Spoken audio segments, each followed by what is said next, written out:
It is not righteousness that you turn your faces to this way or to that way. That's not righteousness. Righteousness is in your conduct. And if you drive a people out of their homes and out of the land in which they lived for no just cause other than they are Muslims, you drive them out and then you deny them for 50 long years. You deny them the right to return. That is not righteousness.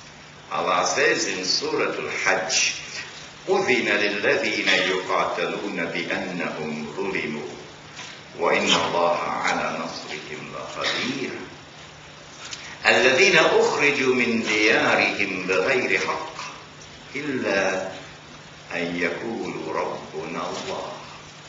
That when a people are driven out of their homes and out of the land in which they live, for no just cause other than they are Muslims, Allah gives them permission to wage war.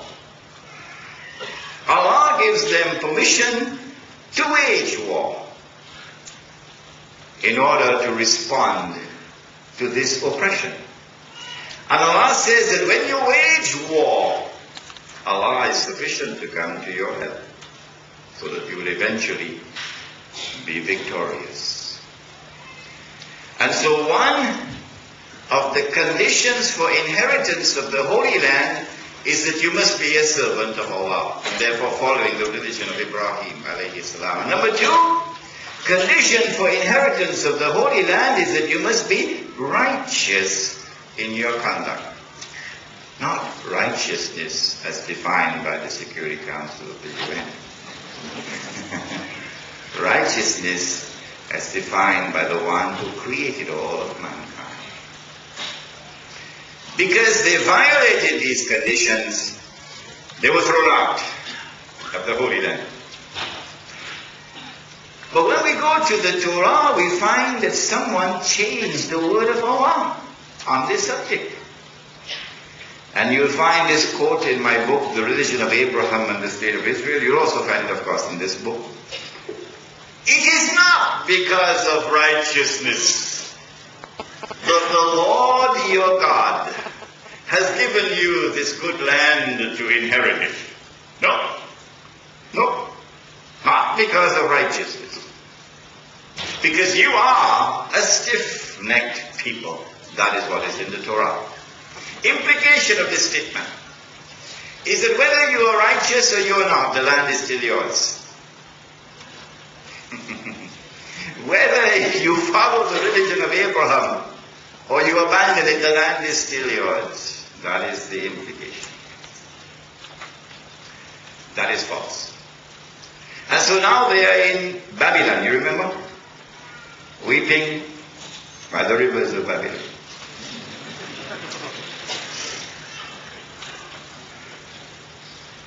And then Allah sent prophets to them, because they're still living as a homogeneous community.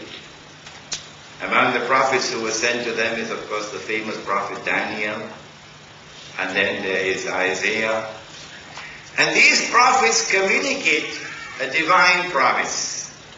A divine promise. Listen carefully to this promise, because this is at the heart of Jerusalem in the Quran.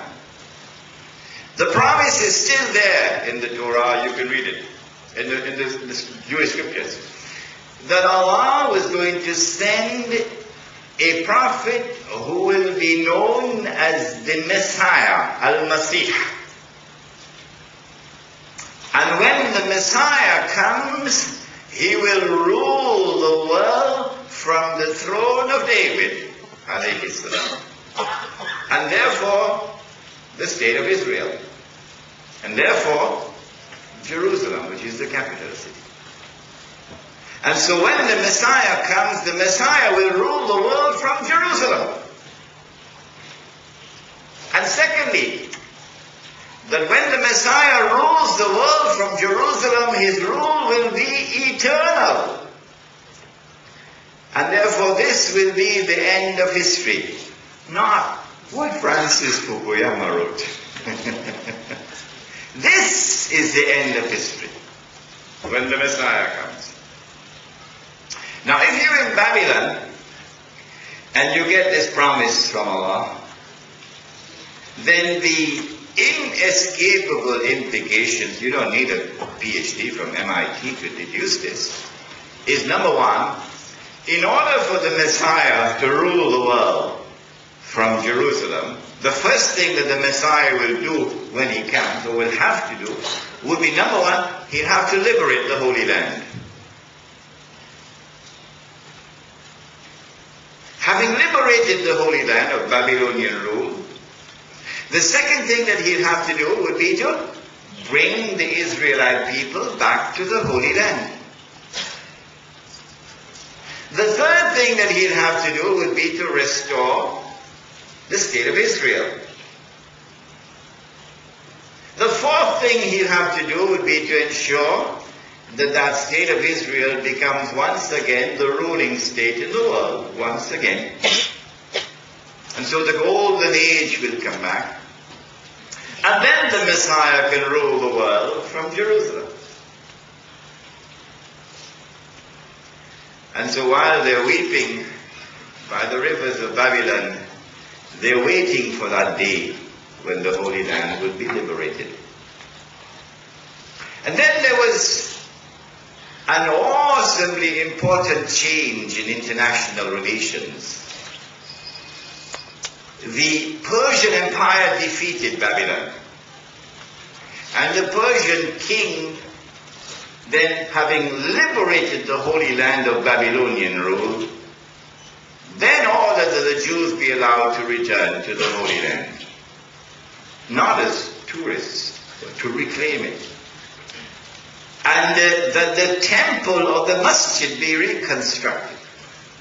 And so when Banu Israel returned to the Holy Land and the temple was rebuilt, there is expectancy in the air. The Messiah must be around the corner. Everybody is talking about it. Messiah must be around the corner. And then Allah raised a man.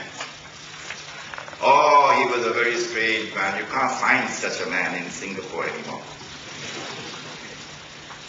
He used to wear clothing of animal skin. And he used to eat wild berries and honey and so on. And when he spoke from the heart. It wasn't just words. And the truth came out of him. Because in his heart there was light. Singapore, are you listening? In his heart there was light. You can't buy that light in the stock market. And this man began to proclaim the truth. And this man began to denounce them for their betrayal of the religion of Abraham, and called them back to the right path. But it was like the voice of one crying in the wilderness. The rabbis wouldn't listen to him. And then this man began to proclaim, the Messiah is coming. Or when he spoke those words, it was like electricity in the air. It spread like wildfire. The Messiah is coming. And then one day, when the Messiah, who is now a grown-up man, came back to the Holy Land, he came directly in front of that man. And then when that man saw him, he said, "Here he is. This is the man you've been waiting for. This is the Messiah, the son of Mary." Who was that man? John the Baptist. Yahya alayhi salam. I told you. Tabule, can't find people like that anymore. But when they speak from the heart. And who have light in their hearts. And when they call the people to come back to the truth and to the path of righteousness, It's like the voice of one crying in the wilderness. But when he said, this is the man you've been waiting for, this is the Messiah, then Jesus, the son of Mary, responded and he says, yes, I am the Messiah. And then the Quran declares, فَآمَنَتْ طَائِفَةٌ مِّن بَنِي إِسْرَائِيلِ. Part of the Israelite people accepted him as the Messiah, and they believed in him as the Messiah.